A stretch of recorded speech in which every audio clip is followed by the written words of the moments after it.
patrolling North American waters like a siren at night. A blue shark chases octopus and squid.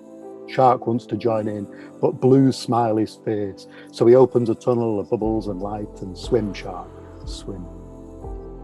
The natural world is it's a poem which is 1 billion lines long, and there is so much to write, about how they affect their own environment, how they affect our culture, how they live their lives, how they've become such a kind of evolutionary perfection for millions of years. Each book is a single poem in some way, but I really could write a traditional collection just on sharks. So it's leaving things out is the really difficult bit. If someone asked me 3 years ago, what would you like to do? That would be it. The whole series, which I'm really, really excited about.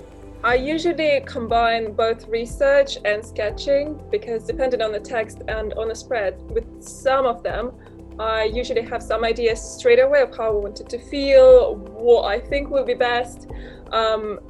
With some, I need a bit more research and to generate those ideas, if that makes sense.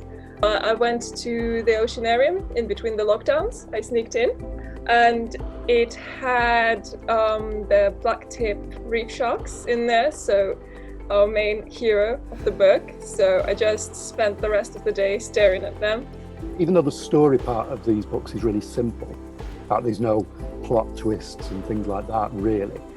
There is a story, and they still come from the characters. So understanding all the different sharks and how they live, who its predators might be, who its prey might be, and what dangers they face, they help me to understand the character then of a shark, which then help me decide how to approach the book. Learning things like a manta ray clings to the seabed, and so that the top half will help it to camouflage against becoming prey from sharks that are going above it. So the poetry kind of springs from understanding the facts and how kind of like just how what a beautiful response that is to nature. I didn't want it to be like the bog standard blue book. The first thing your mind goes to is the water is blue, fish are colorful, red corals. So I wanted to avoid that as much as possible when there was no point in that. I really wanted it to have their own feel for each thing because they do. Hare was going around the world, and the world is different on land from place to place. And so I could jump from a desert to the Arctic. Yeah. And I knew that the illustrator would pick that up and be able to do real good contrasting pages. And Anastasia went way beyond that, obviously. But with shark, it was a concern. I thought, kind of all under the water. We can't have shark kind of like climbing up onto a beach or anything. But she's every page is just a delight and a revelation. Yeah.